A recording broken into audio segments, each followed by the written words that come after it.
The Les Paul and the SG are Gibson's two most iconic solid body electric guitar models. And for me, as a slide player and huge Allman Brothers fan, these two guitars are pretty much required gear to have. Dwayne Allman, Dickie Betts, Warren Haynes, Derek Trucks, and of course, so many other players have made these two guitar models an essential part of their sound and the way that they play. And these are easily the two guitar models that I've played the most over my 19 years of playing guitar and around 14 years of playing slides. So I pretty much know these two guitars like the back of my hand. So for today's video, I'm going to compare these two guitars both as a guitarist in general and as a slide player specifically to see if one of them is superior to the other for slide. And we're going to talk about a major difference between these two guitars that I think most people overlook. But first, I wanted to remind you guys that my new course, which is called the Slide Guitar Course Standard Tuning Edition, is out now and is 50% off for its first week only. The course has over 6 hours of in-depth video lessons, PDF downloads, tabs, backing tracks, and more that will teach you everything you need to know to play slide in standard tuning on your regular guitar in a wide variety of musical situations. Whether you're a beginner who's brand new to slide or an advanced player who's looking to fill in gaps in your knowledge and technique. The link to go check out my course is down below in the description of this video. Don't forget that the 50% off sale ends August 29th, 2024, and it will never be this discounted again, so don't miss out.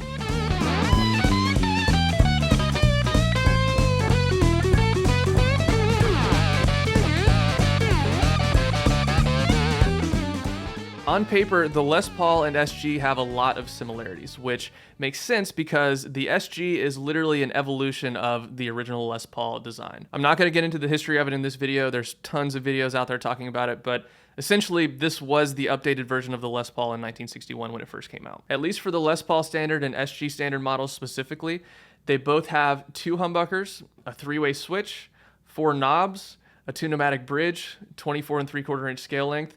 Almost the same woods. Of course, the Les Paul has the maple cap and the SG doesn't. I'm not going to get into the toned wood debate in this video, but that is a difference. But despite all of the similarities, the experience of playing each of these guitars is very different, and they really are their own beasts. So the first thing you'll notice about a Les Paul is that it is a very chunky, substantial, and just solid guitar. The body is this thick slab. They're generally pretty heavy guitars. You'll see them at around 8 pounds on the lighter side and up to 12, 13 pounds on the heavy side. Mine is about 9 pounds, so it's kind of somewhere in between. And so those factors alone turn a lot of people off from Les Pauls. People feel like they're just uncomfortable and heavy and just awkward, and they just don't know how to hold them right, and they just don't feel good to a lot of people. For me personally, though, I really love the kind of just hefty feel of a Les Paul. I don't like them to be too heavy. Like this kind of almost 9-pound one here is about as heavy as I would want to go. But even with the lighter weight Les Pauls, I just really love the just solid feel of a Les Paul. Now for the SG. In this category, the SG is essentially the polar opposite of a Les Paul. It's super thin. It has contoured cutaways and bevels to kind of be more ergonomic and form-fitting to your body. They are generally much lighter than Les Pauls. Mine, for example, is about 6.5 pounds as opposed to my 9-pound Les Paul. And that is one of my favorite aspects of the SG, that it's so light and so easy to throw around, which I know I just said I like the kind of substantial feel of a Les Paul, but in general, I like lighter guitars. So the SG's lightness is really nice. Now let's talk about necks. So with a Les Paul, the neck is set further into the body than it is on an SG. The neck joins at around the 16th fret on a Les Paul, and it joins at the 22nd fret on most SGs. And that results in the Les Paul almost feeling a little bit more compact this way. Even though the scale lengths are exactly the same from the bridge to the nut between these two guitars, the Les Paul almost feels a little smaller and kind of closer to you. The neck is right underneath you, and it makes it so the Les Paul is pretty well balanced.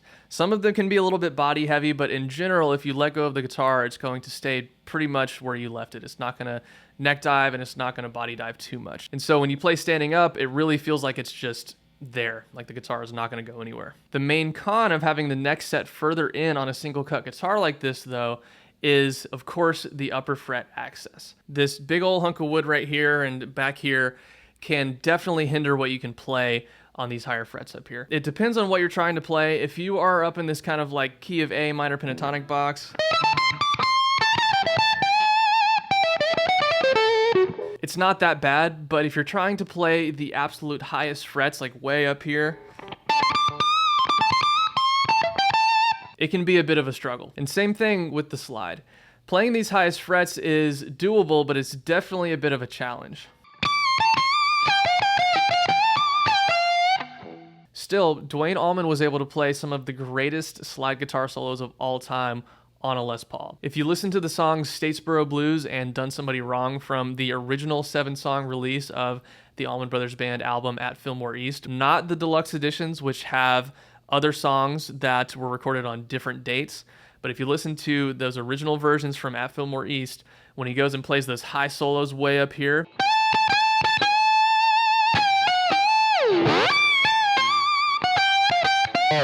I promise you he is playing a Les Paul tuned to open E on those two songs. I'm not going to get into the history of it in this video to prove those claims, but just trust me, there is concrete evidence that he did not play an SG on that album. It was entirely a Les Paul on the entire thing. He just tuned it to open E for the slide songs. But anyway, it is more difficult to play stuff higher up on a Les Paul, but it's not impossible. Whereas with the SG, where the neck joins at the 22nd fret, the neck feels like it's way over here compared to most other guitar models. This can feel really weird for some people the first time they pick up an SG.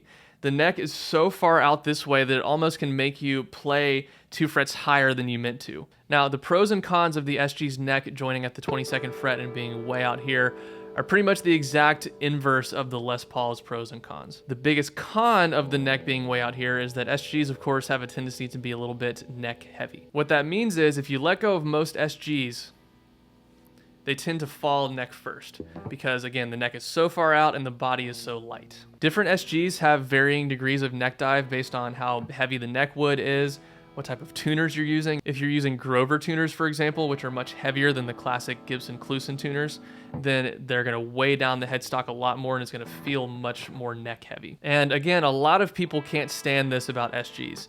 They find them to be unplayable standing up because they feel like they're having to hold the neck up the whole time. But personally, I don't think neck dive is nearly as big of an issue as people make it out to be on the Gibson SG. So as you can see, my SG is luckily pretty balanced on its own when I'm standing up playing it. But even if yours is on the neck heavy side, all you have to do is hold the body down with your right arm or your left arm if you're left-handed. That doesn't mean you have to do it in a way where your strumming is really stiff and awkward and you have less movement of your arm. As long as you find the right spot to rest your arm, you still have a full range of motion while putting the weight of your arm on the body so it doesn't neck dive. And so what you gain from having the neck way out here like this is the best upper fret access of any guitar model, period. As long as your SG has the early 60s style kind of slimmer neck joint here where it doesn't have this big chunky part that kind of extends further up the back of the neck. As long as your SG has that neck joint, then you are completely uninhibited to play all the way up to the 22nd fret.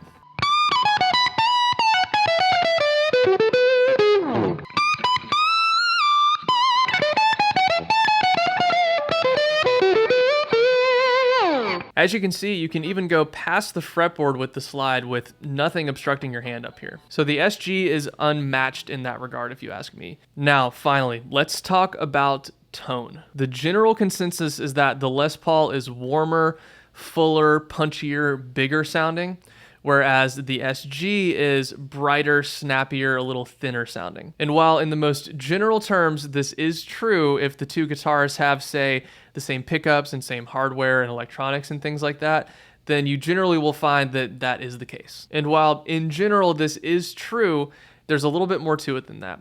So my take on the tone differences between Les Pauls and SGs is that the bridge pickups are generally pretty similar sounding between these two models. The SG is maybe a little bit snappier, but they're both just general Gibson bridge humbucker rock type sound. Now, the thing that people overlook the most when it comes to comparing the tones of the Les Paul and the SG is the neck pickup. The neck pickups of these guitars sound really different from each other as far as Gibsons with humbuckers go. Les Paul neck pickups are much bassier and boomier than SG neck pickups.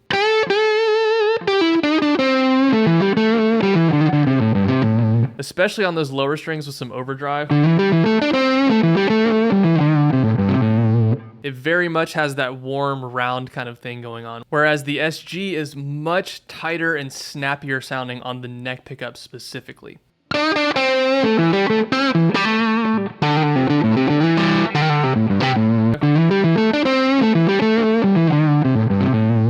And the upper strings kind of have a little bit more of a kind of higher mid frequency sort of cry to them, like compared to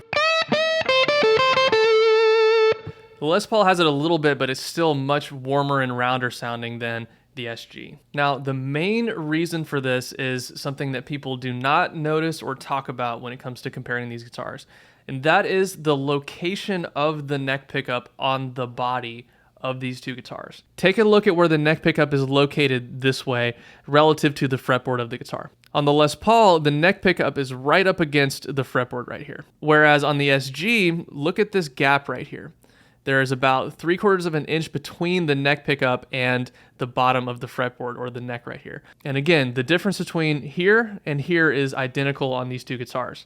So that means the SG neck pickup is closer to the bridge than it is on the Les Paul. And when it comes to the sound of a pickup position, that is the main defining factor of what it sounds like. Overall, what dictates the sound of a pickup's position is its physical position. So the neck pickup on any guitar sounds that way because it's close to the neck, not because it's wound a special way to be a neck pickup per se. Same thing like on a Strat, the middle pickup has a very distinctive sound because of where it's physically located underneath the strings. That concept right there has a way bigger impact than people realize it does. So while there are other factors like the maple cap on the Les Paul and the differences in construction and where the neck joins and things like that, the biggest difference tonally comes from the position of the neck pickup on the guitar. What I like to do with this information is, say I'm playing through an overdriven amp that has kind of a bigger, boomier bass to it, such as a Marshall Plexi style amp, for example, which today I have been using the Universal Audio Lion 68 Super Lead Amp Sim pedal, which is their Marshall Plexi amp emulation pedal. So say I'm using a Marshall style amp or a Tweed style amp overdriven, and I want a neck pickup humbucker sound, then I'm probably going to go for the SG because it has that tighter bass and isn't so woofy and kind of boomy sounding combined with this amp.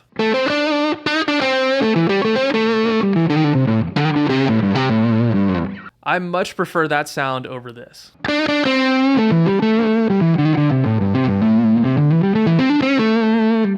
To me, that's just too muddy sounding. But say I'm playing more of a Fender blackface style amp, like say a Deluxe Reverb, which today I'm playing, again, the Universal Audio version of that, the Dream 65 amp simulation pedal. If I'm playing through something like that cranked up or clean, honestly, I tend to prefer the Les Paul neck pickup because this amp already is a little bit tighter in the bass when you kind of crank it up, and it doesn't have such of that like kind of overwhelmingly boomy bass sound. So it ends up sounding more like this.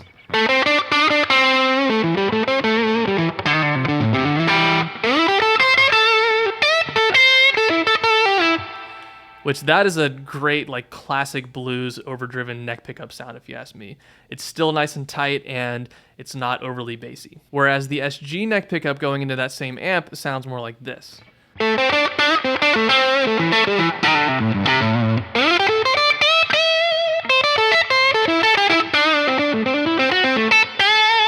Which still is a great sound, but through this amp, just something about it just feels a little bit thin and doesn't have enough body to it, and it's just, I prefer the Les Paul kind of thing into this type of amp right here. That being said, if you're trying to get a classic Derek Trucks style tone, particularly from his Derek Trucks band era when he was playing into blackface super reverbs cranked up with an SG, then the SG neck pickup into this type of amp is exactly what you want.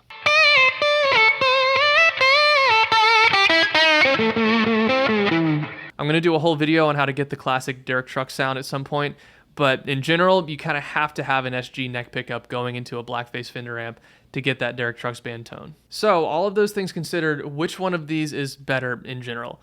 Well, of course, I'm going to say there is no better or worse for these. It's just which one you prefer. In general, as a guitarist, you can use either of these and you're going to get a classic Gibson humbucker style sound.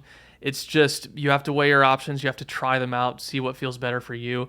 For me personally, I am overall more of a Les Paul guy. Even though I play slide and that upper fret access is a little bit more challenging.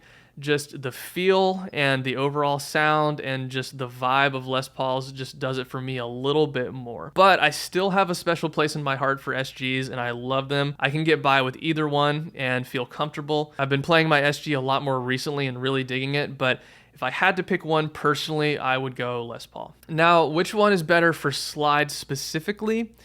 I'm going to say, just objectively speaking, the SG is probably the one to go for if you're trying to play slide on it, mainly because of that upper fret access. You can get a classic Dwayne Allman style slide tone on either of these guitars. If you're trying to get a Derek Trucks type tone, you kind of need the SG. But overall, objectively speaking, when you consider the upper fret access that this guitar offers, the SG really does come out on top as the best slide guitar out of these two. So that does it for today's video. I hope that gave you some insight on Les Pauls and SGs and maybe helped you decide which one you wanted to get. Don't forget, the Slide Guitar Course Standard Tuning Edition is out now and on sale until August 29th, 2024 only. If you could please like, comment, subscribe, and click the bell notification icon to get notified whenever I post new videos, that will help out my channel a lot. Thanks so much for watching, and see you next time.